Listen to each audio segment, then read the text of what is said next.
Thanks for listening to the AZ12 podcast. I'm your host, Mike Luke. Sorry about a little bit of a late start. That's on me with William Brad Alice. I am Mike Luke. All right. We are very fortunate enough. We have a new sponsor. We have a new partner, our 11th partner that we've got right now. Bridge Tech Communications. Now, you might say, Mike, what's Bridge Tech Communications? Well, thanks for asking. Big shout out.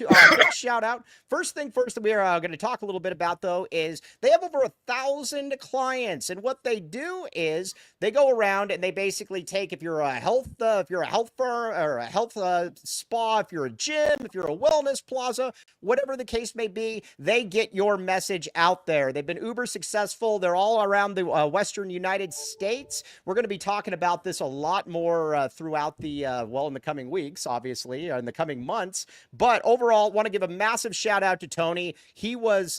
Tony is absolutely the best. And again, if you need we'll put all the links up and everything. But if your gym is looking or your health spa is looking to get your message out there, Bridge Tech Communications is the spot.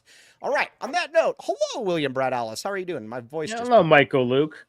All right, Brad. Look, you guys wheeling and dealing, getting the big boys in. Yeah, exactly. No, exactly. It's funny. I've had more business meetings than I've had in like my entire life. I've had to wear a tie. I've had to do a lot of stuff that did you have to buy a tie, or did you have a couple? No, I already had a tie. Unfortunately, I already had a tie, which means that I had to wear it at one point. So I've got like 3 ties, by the way. I'm proud of that. So Jesse Bridges, don't wear them anymore. So right. Go with the Bridge Tech Communications. You know the drill. Get that out there. Okay, now we got Arizona, Kansas coming up here, William. You have been to Fog Allen. You were there for the Salim game, as was I. I was, I was there. The video does not seem to be on YouTube, at least it wasn't for a while. If you watch the YouTube video, basically the entire, I guess it was second half when Salim's lighting it up, you basically just see me at press row. Right. They put the visiting press right there. And there's my favorite play of the whole thing is Arizona's kind of got it in hand. They're running a little slow down tempo.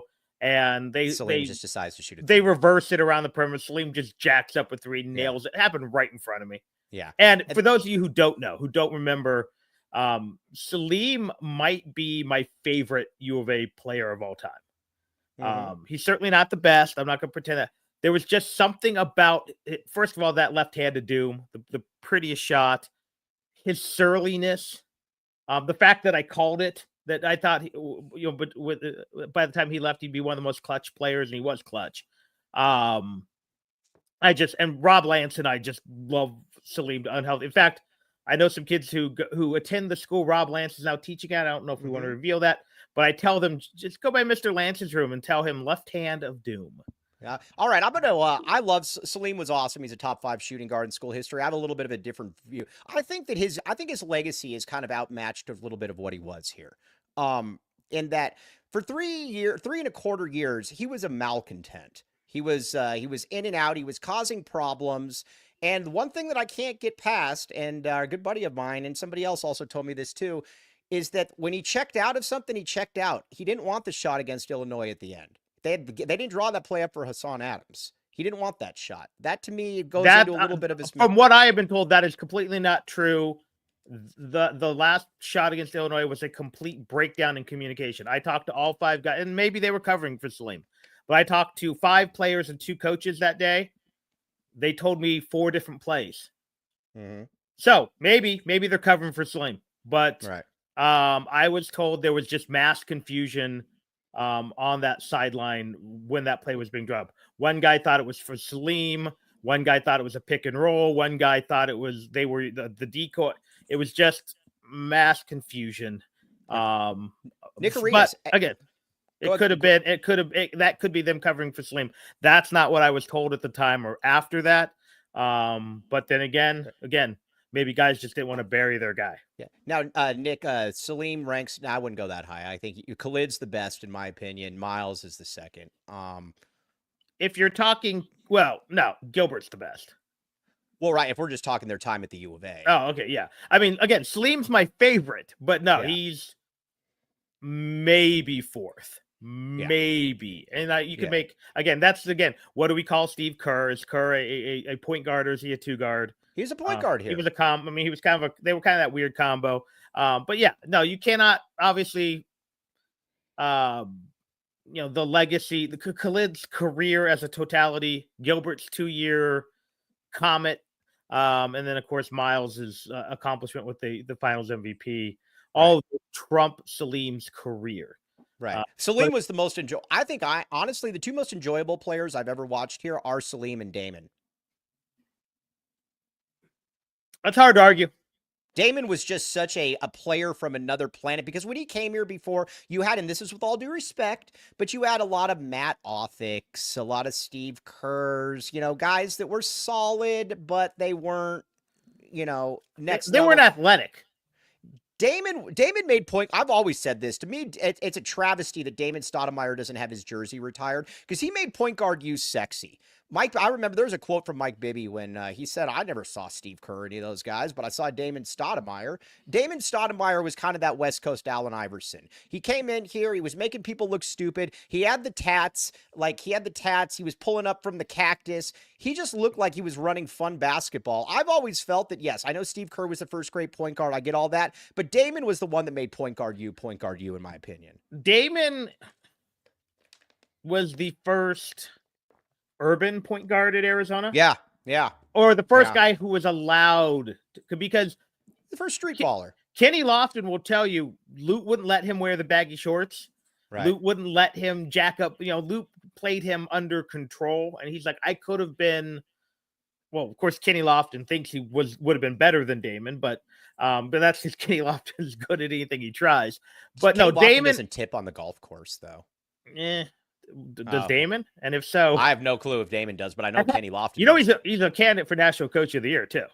Damon? Yeah, just by going 16-14 at Georgia Tech. Yeah, exactly. Yeah. But no, Damon, again, he was the first with the baggy shorts, with the tattoos. I know people made a huge deal about the tattoos back then. The Mighty Mouse tattoo, and then the Damon one right here. Yeah. So yeah, he was the first East Coast or a West Coast point guard, not Midwest, even though, again, Kerr was from LA and Mulebach grew up in California, but they were, You know what he was too? And then we're going to get to Arizona, Kansas, I promise. You know what he was too? He was right in that era too he was kind of right when you had the Damon or the Allen Iversons, the Stephon Marburys, then after that, the Baron Davises, these really flashy type dudes. He was the precursor, really. That's what I was going to say. Yeah, exactly. Yeah.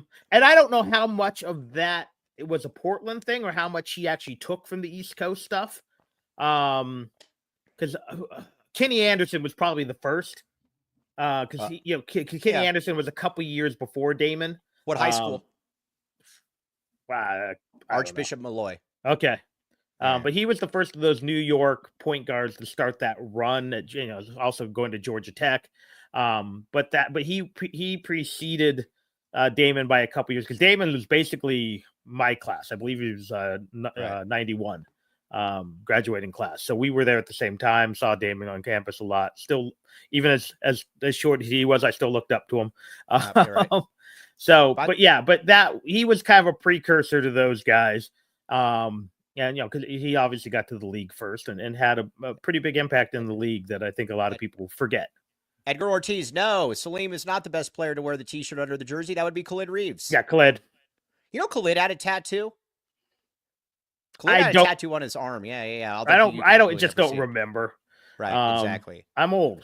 Yeah, no, it's okay. All right. I mean, guys I covered in recruiting are now head coaches in college basketball. Yeah, they're like great-grandfathers. Jai Lucas. Yes, exactly. Jai Lucas. Okay. Oh, yeah. Houston Hoops, baby. Okay, now let's talk about, I saw Henry at PetSmart yesterday. Was that your picture, actually? Right. Yes. Yes, that was my picture. I actually took that. All right. Let's get to Arizona, Kansas. This is interesting because I think this is the worst Kansas team I've seen in quite a while. When I watch them on film, I'm very unimpressed. Hunter Dickinson is the epitome of a guy that he puts up 17 and 10, and you're like, well, where was I don't remember him being impactful. KJ Adams, same thing. He'll get you 11 and 4 and 5. Not really smooth. Zeke Mayo's okay. DeJuan Harris is solid. He's he sets you up. They don't do much for me, Brad. The best player, I think, is the best prospect is the kid that comes off the bench, the big tall kid. Yeah, I'm going to speak a little turn here. Did NIL kill Kansas? Yeah, I know people keep saying that. I disagree, and here's why. Because they got everybody they wanted in the portal. They were just misevals. AJ Storr was the top guy in the portal. Everybody wanted him. He turned out to stink. No, I mean in this. Well, maybe I should say this. Did transfers in NIL kill Kansas? Because Kansas, look, the way it used to work, shoe companies gave kids money. They didn't care what school you went to under that ban. That's kind of how it worked. At least at the end. That's how I understand it. If you were a Nike kid, as long as you went to Nike school, everyone's taken care of. Right. Kansas had a guy who steered him directly to Kansas. Right. And there were, again, literally guys that Arizona was recruiting who never visited Kansas and committed to Kansas. But now that it's more of a free-for-all, right. I'm wondering if that has hurt Kansas. Because again, you're going to get money from Adidas one way or another, or you're going to get money from the NIL. Where do you want to go play? Miami, Florida, or Lawrence, Kansas? Again, I have family from there. And then, the reliance on needing so many transfers. If you miss eval too, you're doomed. Right. We saw that kind of at the end of the Miller era, where he was bringing a lot of transfers and a lot of them didn't hit. And we have seen that a little bit with Tommy Lloyd. Obviously, this team would have been a lot better off if they were getting the Trey Townsend they thought they were getting. I mean, again, still been a very good season. Right. But the miss evals in the transfer kill you. And then again, the brilliance of Bill Self was not only getting great high school players, but getting a lot of them to stick around a year or two longer than you thought. At least when the conventional wisdom was, oh, he's a one and done. You had guys staying 2-3 years. In the case of, was it Perry Ellis? You stay 17 years until you're a grandfather. So I'm wondering if that has hurt Kansas a little bit. And Bill Self is too good of a coach not to adapt. I think this is probably a 1 or 2 year blip but it is, at least from what I can remember, the worst Kansas team since the first Roy Williams team after the probation. Yeah, and you have the thing about it too is that they have next to no They have next to no NBA talent. The only NBA talent is the Fori Budinga guy or whatever, who I like. I think he should play more. It's something that is interesting though about Kansas. They do have the #1 recruit in the country coming in next year though. So yeah, that's what I said. It's probably when and that's Kansas is interesting. Bill Self has won with 7 NBA guys on his roster, and he's won with 1. Right. He's one of the few who you don't have to have, because most schools, you look at who's cutting down the nets, there's several NBA guys. And you look at the Arizona teams that have struggled under Miller, they didn't have the NBA guys. And then, it's too early for Lloyd. But Self has won many different ways with many different styles. He's played big, he's played small, he's played older, he's played younger, he's played with NBA guys, he's played without. And this year, he just hasn't been able to get it to completely click. They're still a tournament team, more than likely. But they're not great, and they're probably a first weekend team. All right, let's talk about Arizona then. In this, one of the things that Arizona needs that's why they desperately need Braden Burries, in my opinion, is that Arizona needs another ball handler. Arizona needs. You watch this team against Iowa State, and I was talking with someone on the staff, and he made an interesting point to me. He goes, "I'm not sure that Iowa State is necessarily that much better than us." He said, "But they are a terrible matchup for us because they've got 3 guys that can pressure the ball, and we have one ball handler, and he's kind of a clunky ball handler. I mean, it's not a put down. Arizona teams like that." And again, I think you've always got to have multiple ball handlers. I think going into this season, I think it was a mistake to think that this was you had to have another guy that could really create, because the other guys are clunky. KJ's clunky with the ball. Caleb's kind of clunky with the ball. Jaden, Jaden's good, but nobody's going to mistake him for Jason Terry. So, that to me is something that they're going to have issues against teams that can really pressure. And I think that's kind of what the deal was against Iowa State. I think Arizona was kind of rolling the dice on, we're going to go with a bunch of guys who can handle the ball but aren't ball handlers. Right. And that's kind of what they had. Like, Pella was a guy who could handle the ball, wasn't a ball handler, but the offense flowed because you had multiple guys. Caleb, I would say Caleb, can handle the ball, is not a ball handler. Even Jaden Bradley, ironically. But yeah, you don't have a backup point guard. You don't have, and I think they thought, okay, we're going to throw out KJ. We're going to throw out Caleb. We're going to throw out ADO. We're going to be able to throw out Bradley. And even between all those guys have enough ball movement. And again, the offense is, for the most part, it's fine. But yes, when you get into those matchups where teams have multiple guards, whether they're point guards, combo guard types, that can be problematic for Arizona. And that's why, again, Iowa State has been a bad match. I mean, Arizona, we all admit it. They were lucky to escape the game in McHale. Right. Iowa State is just a bad matchup. Right. It's also right now a better team than Arizona. Arizona's a good to very good team, and Iowa State's a very good to excellent team. They're just a little bit better. But yeah, I think that is a weakness of Arizona where, I'm not sure where they thought my guess is they thought some combination of Love, maybe KJ Lewis would improve. I actually think, to me, maybe KJ has regressed a bit. Yeah. That he's a little more I don't remember him with this many clunky turnovers last year, and maybe it's just he didn't have the ball in his hands as much. And Shear, let me ask you this. There's something I want to talk about with KJ at Kansas here. William. William. We got to. You called me Shear. Oh, no, I said there's something Shear brought up that I want to talk I thought you called me Shear. No, I'm like, I know we got the beards, we got little cheeks. No, I didn't call you Shear. I would never. I have been multiple times confused for Jason Shear, including when we lived in the same area for a while, and it was people who didn't know us they knew him from the high school and me from right. And they're like, hey, I'm like, I'm not Jason. Like, oh, you're like, I'm like, oh, you like his website? And they're like, he has a website? Yeah, you're like, come on, William. Yeah. Let's pay some bills. Longview. Now, let's say you're like William Brad Ellis, and you're basically running the town of Marana, and you got all this stuff going on. You're like, man, I got these funds that I got to figure out what to do with. You should go to Longview. Longview Insurance and Investments, my friend. Longview Insurance and Investments. Personalized, comprehensive financial planning, tailored retirement income strategies, distinctive wealth management solutions. And again, our good pal Andre Veras, he runs this. I cannot endorse Andre Veras, but I can highly recommend Andre Veras. Again, a trusted partner for your financial future. Check it out. Longview. Also, RJ's Frozen Cactus. William, you should come to the watch party this week. We had it was a great showing last week. You should come. I will see if I can make it.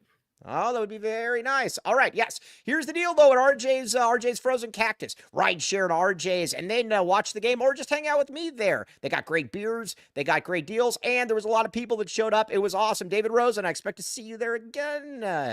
Seeing everybody there was great. My parents are going to be there as well. So, again, check it out. RJ's Frozen Cactus. Red hot sports, ice cold beer, all kinds of good stuff. No bad seats in the house. Again, and you get to hang out with me. I mean, that's worth the price of admission. All right, check it out. All right.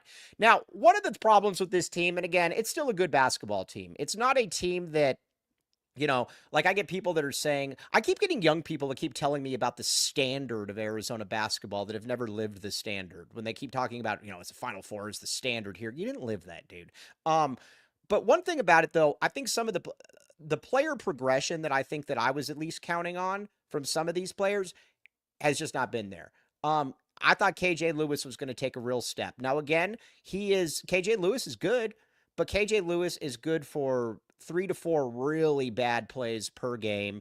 I'm going to keep bringing up the play where he gets the second foul against Iowa State and he begs Lloyd to keep him in, and then he proceeds to foul before the ball is even inbounded. Fouling a 3-point shooter 8 times this year. I mean, that's more than most teams. I can't remember that many fouled 3-point shooters in a season, much less by one guy.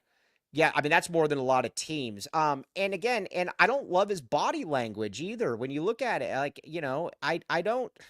He's been disappointing this year. I thought he was going to be more in that 14 point, 5 rebound, 3-4 assists, play really good defense. And he's had some moments like that, but overall, that just hasn't been what we've gotten here, William. In a weird way, as a freshman, he overperformed his ranking. And now he's kind of performing to his ranking. He's good. Yeah. He's fine. He is a serviceable 6th man on a good basketball team. But I think a lot of us thought he was going to be an all-conference type. Yeah, or at least, Fringe. again, 12 to 14. He is in many ways a really nice role player. He does a lot of the dirty work. He gets rebounds, he gets assists, he gets steals. He plays very good defense when he's not fouling. But again, he's good for 3 or 4 bad plays a game, whether it's a turnover, foul, just blown layups. I feel like he blows more layups than most guys. Right. And again, it's fine. But if you were counting on him to raise his game, right. And in fact, I think that's true of almost everyone on this team, with the exception of Henry Vassar, who came back. Jaden Bradley's marginally better than last year, but that's mostly due to more minutes than vast improvement. Caleb Love has regressed a tiny bit. Yeah. Caleb Love's definitely, I like Caleb Love. I get beat up all the time for saying this. Caleb Love's regressed. The best way I can put it is this. Caleb Love last year was an All-American, and nobody was surprised that he was an All-American. Caleb Love's not an All-American this year. That's the best way I can. No, is he All-Conference? No. He's good. He's fine. And that's and that's what Arizona has based this team on. And again, now they're regressing a little bit. They're in kind of a skid. They've got a bunch of B players who are together a B+ team. Right. But at some point in March, can Caleb Love put together a couple A+ games? And we've seen him do it down the stretch here, but we've also seen him have some C- games. Yeah. And that is going to probably be this team's downfall. That there's going to get into a night where their 3-point shooting defense or is either atrocious or the other team just shoots lights out. I mean, ASU hit a lot of contested threes. Right. And Caleb Love just doesn't have it. Right. And there's no one else capable of taking a game over. One guy as good as Vassar is, he can't score 30. As good as Jaden Bradley is, he's not going to score 30. Caleb Love's the guy you need to score, have that amazing game. And if he has it, Arizona wins. It's like my buddy Brogan said, in big games, you need your best players to play well. It's really that simple. I mean, we were talking about Damon Stoudamire earlier, and the first thing that, with Damon Stoudamire is that there are, he was 3 1-and-dones in the tournament, and that's the black mark on Damon's resume. And did not have a great game against Arkansas. Right, exactly. And he was, and he was bad, against Miami of Ohio. He was bad against Santa Clara. He was, it's funny when people talk about the Santa Clara game, he was probably the worst player on the court for Arizona. He's 0 for 7 with 7 turnovers. I mean, but again, that's how you're judged. Your best players have to play well in big moments, and he just hasn't. One guy, you brought up Henry Vassar, though. Henry Vassar has really kind of been the linchpin, I think, that saved the season. I did not, and I told this to Henry's face and to his girlfriend's face yesterday when I was checking out PetSmart getting Ted Wardo some food. I was like, man, I apologize. I never saw you becoming close to what you are. You're a difference maker. And then it was funny. She goes, "Are you the guy that always says, 'I'm sorry, Henry'?" And I said, "No, it's my bad, Henry. Get it straight." But Vassar's a year away. Vassar's a year away from being a real MNBA prospect. No, that is true. But at this point, he's not a guy who can carry this team. Right. I mean, if he can, great. But again, and part of that's the position he plays, because he can't have, he's not a guy. It's really hard to, unless you were just one of these freak big men who either can, create off the dribble or just they're so dominant down low that any pass is yours. It's hard for a big man to dominate in March as the guy. And that's what we saw with Arizona. Tubelis couldn't do it. And Tubelis wasn't built that way. Let's be honest. But Tubelis wasn't built that way. And you know what? Lowry's wasn't built that way. The only guy who won the ball against Xavier that game was Trier. I actually defend Trier in that game. Everybody beats up Trier. I defend Trier in that game. He wanted the ball at least. Markkinen didn't want the ball that game, especially down the stretch. Let me ask you, let me ask you this. Has Henry, I was thinking about this today. Has Henry made the biggest leap from the beginning of the season to an end of the season since AJ Bramlett? I feel like there's got to be someone in between. I don't think there is. They're not jumping out at me. I don't think there is. No one jumps out at me as an in-season. I'm sure there is, but I can't think of it. Yeah, I mean, he's kind of 30. But if not, he's on the short list, and that tells you just how remarkable it's been. And really, has any non-freshman had outperformed preseason expectations more than him. Right. I mean, sure, when Derek Williams got here, no one knew he was great. Right. Although it took me one pickup game. Maybe you too. Yeah, dude. I saw, you could see that one. That was just that. Talk about a missing. But I didn't valve. see it in recruiting videos and things like that. But no, I can't think of many guys who you're like, he might be a slight role player. And the next thing you know, one of the 3 most important players on the team, if not the most important right now, because of what he means to this team. Right. Yeah. Channing's a good one. Because Channing always struggled at the beginning of the season, and I was convinced it's because he took too high of a class load for a semester. Remember, he would always, for the first 2 or 3 years, Isaiah Fox was the starter until December. Right. And then Channing blew up. Lute did some weird stuff, though. Lute would always play like the the worst. Lute would start people that just weren't nearly as good. Like, it drove me up a wall when he would started Edgerson for like the first 8 games of the season. I didn't care if Michael Wright was a freshman. The disparity between those two was just immense, and it was kind of the same with Channing and Fox. Although Fox wasn't bad before Fox got really fat. Yeah, but Channing wasn't great in those early season games for whatever reason for 2 years. Right. Again, I always just assumed he was taking 18 units so he could take 9 second semester. Right. Yeah, but and again, please to all you of fans, don't tell me how great of a 3-point shooter Channing Frye was at Arizona. No, he wasn't.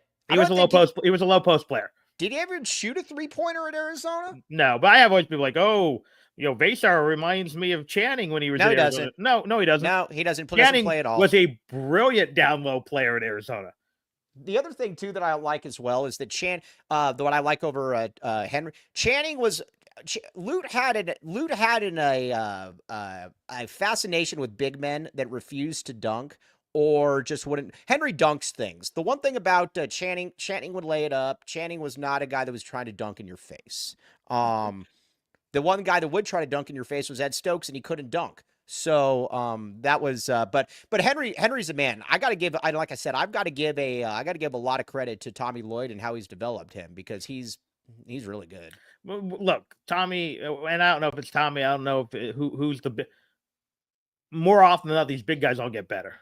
Yeah. Look at Koloko, look at Awaka. And Awaka's improved throughout look at Ballo. Umar Ballo, leader of men. And Umar Ballo was a guy who got better throughout the season, too, because the bigs do get better throughout the season. Right. Or maybe Tommy figures out how to use them better throughout the season. I'm not sure, but those guys all tend to get better as the season progresses. And that's for bigs who have all vastly improved under Tommy at their time at Arizona. That's why I'm so curious to see, and I'm not ready to write off Krivas, assuming Krivas comes back. All right, real quick, can you read Hal's comment there, Brad? Yeah.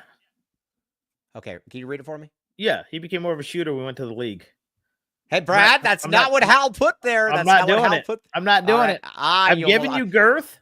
Yes. I'm not giving you. You're not giving me. By the way, Brody Dryden got a girth reference in on an Arizona baseball broadcast yesterday. Very, very excited about that. All right, let's pay some bills here, and then we got to get back to this. I want to talk about the line for Arizona. Kansas is out right now, but first we need to talk about. Oh, Brad, I can't see anything. Brad. I see what appears to be you wearing a hat fuzzy. Oh, there we go. Right. Oh, Arizona primary. No primary. wonder it was fuzzy. We didn't have our Arizona primary eye care set up. Isn't that good? Again, that's really, really was good. That all really right. The bit? Yeah, that's the bit. Oh, that's the bit. Oh, okay. I didn't know. I had nothing to do with that. That was all Cody James Martin. But again, this is good. Arizona primary eye care. Though, Brad Ellis, look at these glasses right here. These are Tom Fords. What do you think of these Tom Fords? I mean, he's probably our best football playing American president. Oh wait, that was Gerald Ford. That was Gerald Ford. That was G Ford. I'll be honest. I don't know my eyeglass brands. I just know when they work. And I'm assuming and I'm knowing that when I go to Arizona Primary Eye Care, they're going to hook me up. Absolutely. 60+ insurance accepted. Even that when you run the town of Marana, you probably got fancy insurance or whatever. Yeah, there's a bunch of people going to be stunned that you think No, you do. Yeah. No, you run the town of Marana. I know you've clarified it many times. Mayor Post is going to love that. Yeah. Mayor Alice. It sounds even better. Arizona Primary Eye Care, though. Same-day urgent visits. And again, get them in there. They got 8 new people in the first week of advertising there. We very much appreciate that. Get in there. And again, like Jesse Bridges says, you can't stop thinking about Arizona Primary Eye Care. Get on that. Get on that right there. Also, what do we have next, Cody James Martin? Eris Dental. Now, Brad, have you ever gone? Oh, my parents switched over to Eris Dental, by the way. Have you ever gone to a place, a dentist office, and you know that your mouth is fine, and they're deciding, you know what I'm going to try to do? Brad, we're going to try to remove your gums, and we're going to take your molars and put them in the front. No, but I did go to a place with my kids for an orthodontia review, and I felt like I was buying a timeshare. Yeah. You don't do that. You need to take him to Eris Dental, though, William. Seriously, land the man with the master plan. He has, and here's the great deal. Brad, are you looking for implants? Not yet. Right. Okay. Who knows? Well, I mean, I'm old. yes, exactly. But now, everybody in the comments, get your mind, not those kind of implants. Land the man with the master plan. I already got a C cup. Yeah. No, you're like, now, you might say to yourself, Mike, I'm already going to Burundi to get my because I want something affordable. You don't need to go to Burundi for that, or however it's pronounced. You can go to Eris Dental and get 1997, the championship package, where you get where you get everything put in there, and you will, like I said, and it's only for 1997. You get the crown, and you get the teeth, and you mess with the paw, you get the glove. That's what you're going to get there at Eris Dental. Back the implants, baby. Okay, now I will just say the power of the AZ12 podcast. Once I saw the logo, I spotted it right away walking downtown. Can't miss it. You did, and I sent that to Land. I said, "Hey, Land the man, guess what? Brad's got the master plan." I can't unsee. Every time I pass by him, I go, and then I automatically think of greatness. I think of Mike Luke, and I think of really affordable, well done dental care. You need to send it to me, and and say real time, and then I will traffic it then for you. I'll be like Bridge Tech Communications. Well, next time I go around the corner to get some tasty, because that's what I do. I pass it on my lunch break sometimes. From your mayoral office, right? Shocking, yeah. The mayor Miranda apparently working downtown. Yes, exactly. Okay, fair enough. Okay, it's the annex. Yeah, but also, dude, there's been some missy vowels on this team, though. Yeah. I think going into the season, it just is what it is. Now, like I said, 199 super snap. More hostile. Tyler McDowell. Wow, Allen Fieldhouse or Utterback Gym. Utterback was one of the scariest places that I have ever. When I got out of, did I tell you this story, William? I don't believe so. Was this when you were balling at Gridley? Oh no. Well, we played at Gridley, yes, and I did play at Utterback. Wait, were you Gridley or McGee? I was Gridley. Yeah, okay. Yeah, you were Grizzly like me. Yeah, I was raced off Houghton in 22nd, Mean Streets. There, I have never seen, they have the toilet bowl rims, those double cupped rims. But man, everywhere I went to, so when I first graduated, when I got my first degree, I was, humble brag, I was substituting, and I was looking at all these schools. And I'm like, 70, because everything was $75 a piece, $75 a piece. And then Utterback was $125. And on top of that, they got out at 2 o'clock instead of 2:45. So I'm like, look at these dummies not figuring this out. So I went there, and I decided about midway through the first class, I would not go back there. That is a tough area, man. That Park and 36th area, there was graffiti everywhere. There was gangsters and stuff. That is a tough area, man. I know that there's some smart kids that go there, I'm sure, but man, I came away from that thinking, man, I don't want any part of this, man. And so I left. I did my service, but I left. I did not have I can't remember now. Is Utterback, does it have the arts program there? Yeah, I think it's like a gate. It's like a gate program or something. Yeah, so there is another one, and I'm walking through the halls. I substitute taught for a while too in TUSD, and then later. Was it in a tougher area? This was a I want to say this was a southeast school, somewhere in probably fed into Santa Rita. I can't remember the school. Carson? And maybe I can't remember. All I remember is girl walking down the hall. She's got the slung over book bag. So, and I'm like, man, she must be a student teacher. She looks kind of young. But she was probably 6 foot tall, and sure enough, I go into my class, and she was in the class, and apparently was telling everyone about her 20-something-year-old boyfriend. Interesting. Oh wow! And then this little kid, he's same age, but he was the 7th, 8th grade boys don't always do it, and he's like, "Hey, Mister, do you think if she breaks up with her boyfriend, she'd date me?" Ha! That's awesome. There was this kid that had a backpack at Utterback, and it had on there, it said in red, it said 36th Street. And I just remember looking, I'm like, I'm not going to ask any questions about that. Yeah, at another middle school, this one was one of my first days subbing, and I was baby face back then. I was in my mid 20s, but I was lifting pretty heavy, so I was not a small guy. Like I was, but I could probably pass as a high schooler. In fact, when I was coaching high school football at the same time, and they thought I was the new player. But I had a kid size me up, like get in my face, size me up, goes, "You a teacher?" And I'm like, "Yeah, I'm subbing PE today." And he's like, "Oh, okay. Guess you can pass." Hey, guess what? You know what you do in situations like that? Here's what you do: you poke him in the eyes. I saw a guy one time. I'm not poking the kid. I'm subbing in the eye. Well, no. You don't poke the kid. Yeah. You don't poke the kid. I saw a guy, and we'll get back to sports here in a second. I saw a guy get into a fight in high school with this guy that everybody was scared of, and he took his fingers and he poked him in the eye like that, and the kid started crying like a total weenie. It was awesome. And so I remember thinking, man, what a self-defense mechanism that is. He literally just went like this, and he didn't go like this or any of that. You know what another great one is, especially for a guy my size? Again, headbutt to the nose. Oh, yeah. It's not going to feel good either. You're not going to be able to see after that. Yeah, no, you won't. Okay, let's get back to Arizona. That's what you get. Tyler I've been McDowell. in so many fights, yeah. Yeah. You look at Mike Luke and you look at Brad Allis, and then you say to yourself, man, those guys are tough. We're the Gridley boys, man. What are you talking about? We are the Gridley boys. Yeah, Key boys messed with me. They messed with the paw. They got the glove. They know the drill. Okay, so Arizona, Kansas. But by the way, Fog Allen's an amazing venue. It's funny. So let's talk about it. 2.5 point favorite. Are you back in the A on this? Man, I don't feel good about it for some reason. Maybe because it's senior night and they haven't lost there in over 30 years on senior night. Yeah, and they kind of really need it.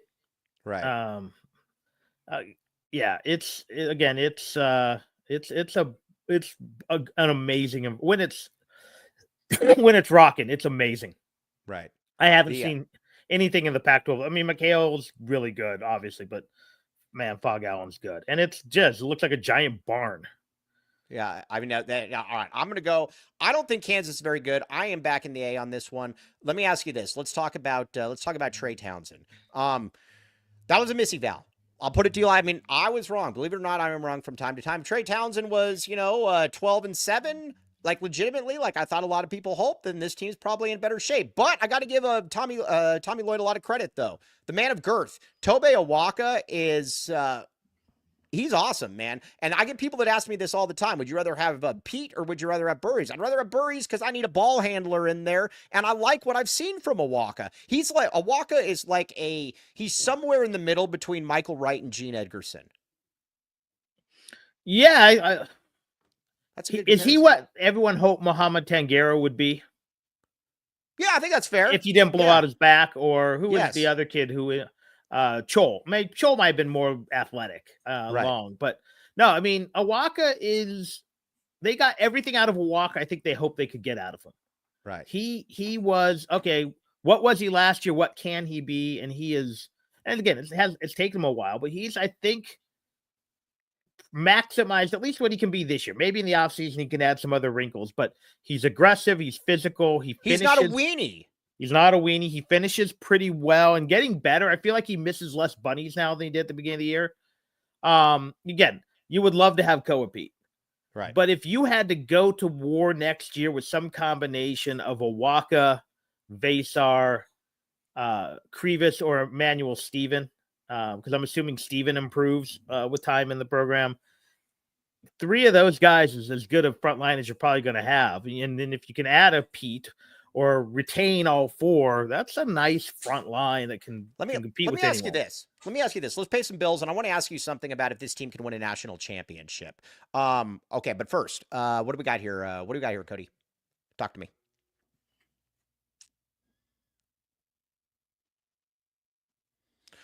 Green Valley Decorative Rock.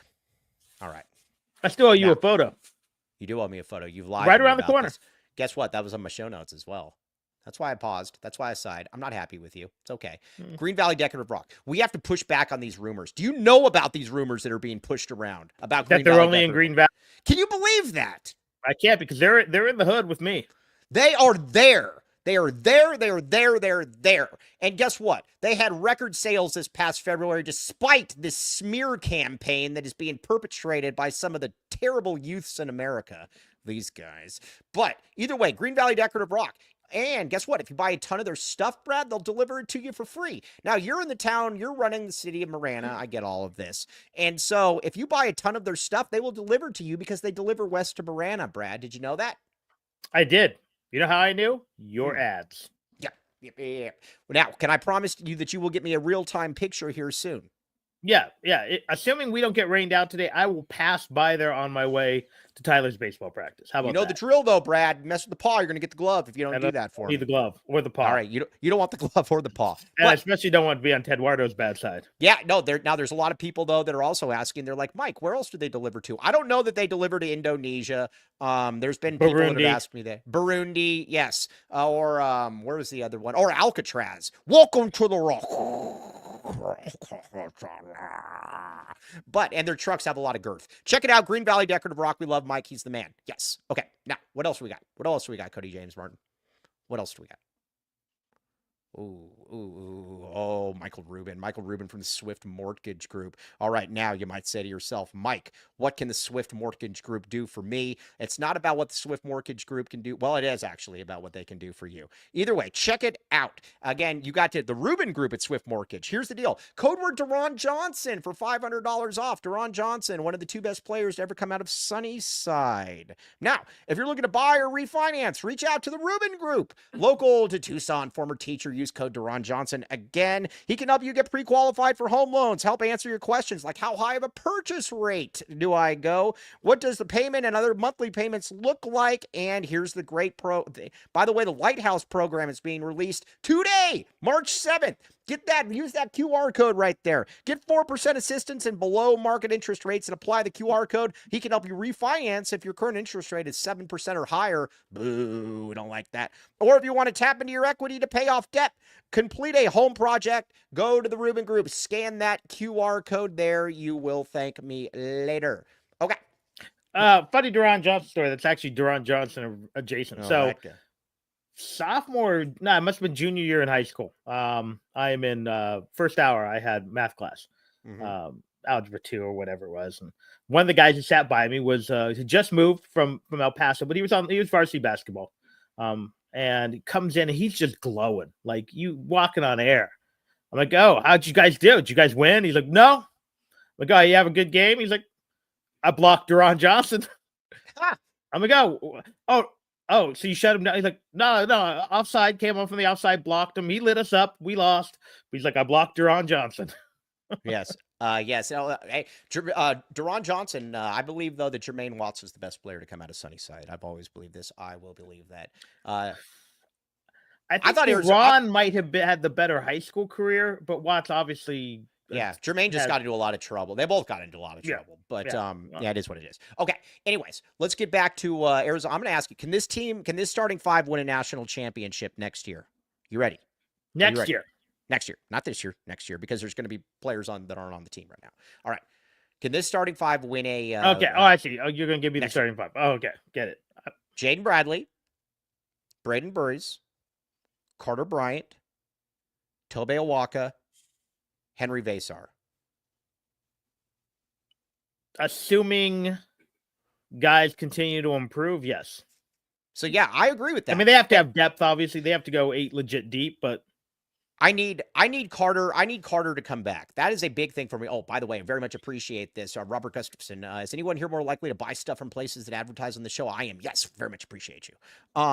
But yes, I think that team can win a championship. You've got to be able. I believe you need to get Carter back though, because Carter to me is the one where he's the one that I can see making a massive leap next year. Because when you watch him, he's already a really good 3-point shooter. He can block shots. He just does a lot of silly things he looks like he just got done playing Utterback Middle School, and that he slaps, he tries to do things that he can't necessarily do, but I believe he can be an absolute monster next year. And instead of being like the 29th pick, he could be the 11th pick. Yeah. I think what he has to do is, does he want to come back try to cement his spot in the lottery. Because again, unlike in years past, he's going to get paid. Right. I don't know if it's. I haven't dug into the NIL stuff. I just hear I don't know if it's more than a first round pick makes. Right. But if he drops to the second round and suddenly he's on a two-way, then it is more. I know that. Right. So to me, unless you just absolutely kind of have a promise from somebody and I'm going to be in a good spot. I'm going to be in. I know Carter's from the Warriors are going to take him in the 20s. Stay away from him, Steve Kerr. But I would come back and try to be a National Player of the Year type guy, and I think he obviously has the skill set to do it. Whether he can put it all together, I don't know. Yeah, all right, we're going to find out. We will find out if that does happen. All right, let's get to this game, though. Prediction time, William Brad Alice. Prediction time. What do you have? I see those thought bubbles, like, emanating out from your head. Oddly enough, I think Arizona either wins by, like, 8-10, or they lose a close one. Oh, I don't think Arizona wins a close one at Fog. I either think, like, Kansas is scrambling to foul at the end and Arizona starts knocking down free throws, or vice versa. Arizona's up 14 and it becomes an 8-point game. Right. Or Kansas finds a way to win on senior day, by a possession or two. I don't think there's any in between. I don't think Kansas can blow Arizona out. And I just don't feel good about Arizona winning a close game in that environment. Now, do you think that if Arizona wins that game, I think that you can start looking at a possible 3 seed, but you got to win games in the Big 12 tournament as well, because you'd probably play Kansas again, and then you would have like Texas Tech or something, and then you'd play Houston. You're not going to beat Houston, but I think if Arizona wins tomorrow and then goes to the finals, right? I think they only have to win 2 to go to the finals. Correct? The way it's laid, it's that funky setup, which I actually really like the setup. Right. It rewards the teams who've had good seasons. Then I think you're probably looking at a 3, depending again on what else happens and stuff like that. But certainly with the win tomorrow, they're not dropping off the 4 line. Right. I would agree with that. Now, I want to get to a little bit of recruiting here as well. Okay. Now, but let's pay some more bills, though. We got to pay some more bills. This is what Jesse Britches is here for. Let's do it. Also, come on. What do we got? X gon' give it to you. He gon' give it to you. X gon' give it to you. He gon' give it to you. Comfort X HVAC, my friends. You know Tony Gimino, Brad Alice. Very well. Somehow I lost my lighting. Yeah, I was going to say, what happened? It looks like the Arizona Primary Eye Care read. I can't see you anymore. All right. Listen, everybody that has gone through Comfort X HVAC has very, very good things to say. Free routine maintenance for first-time clients. But, again, there we go. Brad is back. Look at this picture of Tony Gimino. Cody, if you could bring this up, look at Tony Gimino in this picture. Look at this. This is pure satisfaction. This is a man that knows that a good job was just done and that he knows that there were people there that did a good work for him. He said he saved a couple $1,000s. Look at that. Have you ever seen Tony happier? Yes. Brad Alice? Yes, when his fantasy football team, bada bing, beat me. Oh, Tony plays fantasy football? That seems beneath him. We did years ago. We had a media group. Oh, interesting. All right. It was Gimino, it was me, it was a lot of the radio guys. I think Vinny Venzetto was involved. If you remember, Rich Herrera, was he in? Rich was not involved. No. Oh, it's too bad. It would have been a better one. But look at Tony though. Tony, that is a top 4 happy moment for Tony though. You would agree? Marriage, son, beating me. Yeah. Comfort X HVAC. It's big. It's big. But again, he saved him like $2,000 and he said he's very, very happy with it as well. My lady also very much liked their treatment as well. So again, check it out. Comfort X HVAC. P-Hoff, yes, we'll have one out later today. I'm tough though because I want Illinois to really lose. Okay. Now, what else do we got? Cody James Martin. I think we got another one. Oh, Signature Pest Solutions. Now, Brad, Signature Pest Solutions. People out there, if you need, we gotta get them business, my friends. We gotta get them business. We gotta help me look good. We gotta get them business. Signature Pest Solutions. And here's the deal, though. They're also giving you a good deal. AZ12 for 100% or $100 off termite treatment. Yeah, that's not going to be good for their business. It's a heck of a deal. Yeah, everything's free if you just use $100 off termite treatment or $50 off pest control, weed control, free estimates. Now, look at that rat right there. You might say to yourself, Mike, that's a cute rat. There are venomous rats. Did you know that there are venomous rats, I William was Brad not Ellis? aware of the venomous. There are venomous rats. And again, granted, they're generally in East Africa, but why take the chance? They might, but if you go get your teeth done in Burundi, they may Yes. smuggle back with you. Yes, and you don't want that venomous rat there. You can look at that thing right there. They So come Green in there. Valley Rock is not dropping off No, the venomous rats from Indonesia. No, they're not. But either way, get that done. Now, Comic Book Chris is saying this pod is becoming the home shopping network. That's because this is calling you. I can tell, Chris, that you probably have termites that you need to get rid of immediately. Go there and get rid of these termites. AZ12, $100 off. Website, Signature Pest Solutions, 520-392-4360. Check it out. All right, William, I want to ask you about... So what do you think? 58% people come here for the U of A takes. 20% come for the reads. 20% are opposing fan bases who want to mess with you. And 2% are here to hear you sing. It's a good question. I don't think anybody's really here for my U of A takes, to be honest with you. I think they're here for ADHD. If I can make a fool of myself. What else? They're here for people like you and Sheer that are actually smart. And my singing. I think there is I think it's a silent majority that likes my singing and girth talk. I mean, Hal J says he comes here for girth. So there's that. So let me ask you this, Brad. You've been covering the recruiting game a long time. I don't like Tommy Lloyd's recruiting approach. I like Tommy Lloyd, but I don't like his recruiting approach. I don't like offering kids like before their senior year if they're clearly good enough. Case in point, you got Jason Gardner Jr. Everybody knows that he is good enough. He has already been offered from Indiana, Purdue. He was practicing with your team pretty much every day. His dad's on the staff. His dad's on the staff, and you're slow playing him. I don't get that. If a guy, here's where I'm at with recruiting. If a guy's clearly good enough, if he checks out from a family perspective, offer him. There's no reason to do this stupid thing where you wait until like their senior year to offer him. I don't get it. I think if you are Duke, okay, you can make it really special to get the offer. Cool. We're not Duke. Because basically then every white kid in America is waiting for the offer. Yeah, I get it. I don't necessarily like how Miller did it, where he offered everybody, but they weren't committable offers. Mm-hmm. I think you need to find somewhere in between. Yeah. If a kid is good enough, offer him. You don't have to play. Whether you have a tie to him or not, offer him. Here's what I would say. Don't make your life more difficult than it needs to be. If a kid's good enough, offer him. And then you have to make sure they know they have the offer. Did you ever in recruiting, and I can say this now because we're 2 staffs ago, did you ever have to relay the message to make sure the kid knew he had an offer? Yeah, for sure. I've had to do that before. There was a big man from, let's say, the Seattle area. I had to go and Marvin Williams Jr. from Bremerton? John Brockman. Oh, John Brockman. Oh, from Smohonish, right? Smohonish. I had to make sure he knew he had the offer because somehow he was confused in an interview with one of my competitors. So I had to do it in my interview.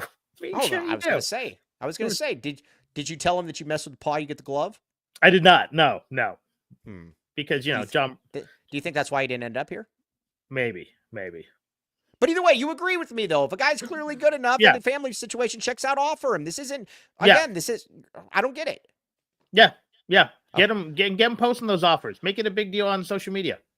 Okay, now, realistic. Make him an edit. Realistic rooting guide. T-Burns, I love you, T-Burns, but I disagree. Sometimes I will cut off my nose to spite my face. I want Purdue to win. I want Purdue to beat them easily. Marquette over St. John's. I was so right about Rick Pitino. That is going to be a massive victory lap for me. Missouri over Kentucky, blah, blah, blah. Okay, I have said this for a long time. I believe he's the best coach. I will take him over any college basketball coach ever. The only guys I think are in the conversation, there are 3. Mm-hmm. Maybe 2. Wooden, and who knows what Wooden would do in the modern game when the recruiting. Plus he was getting cheating and bringing all the players to him. Coach K, obviously. Mm-hmm. But Ricky P is remarkable. Ricky P! Oh, that's what Ricky P! Ricky P! That's what me and my friends have. So all my buddies in college were from the East Coast. Ricky several P, from Providence. And it was Ricky P. And I even said a long time, the 2 guys I think I most would want to play for. And Ricky P and Tark. And KO. Tark. Over KO? Yeah, I think so. All right. Also, the Big Ten, they've moved on to the SEC, obviously, but the Big Ten also total poo. They keep trying to push this Michigan team on me. I've watched Michigan now twice this year. Total Big Ten team. Too many white guys, unathletic. No thanks. Boo. I will take on. But at least, again, Michigan has a resume. I'm sorry. Did you? I'm getting really to be old man yelling at clouds on Twitter with these terms.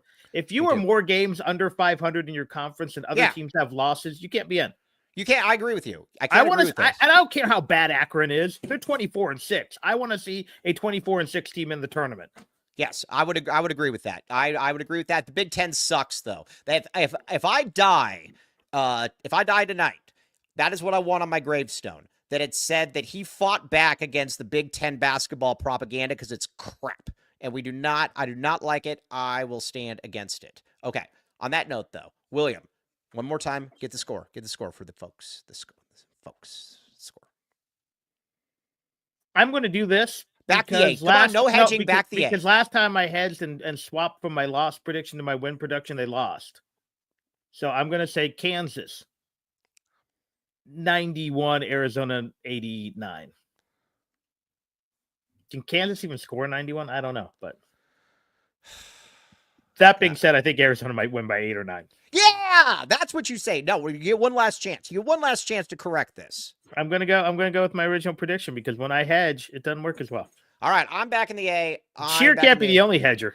Yeah, there's a lot of hedgers, you hedgehogs, you. All right, now, Edgar Ortiz, I like 85-77 as well. I am backing the A.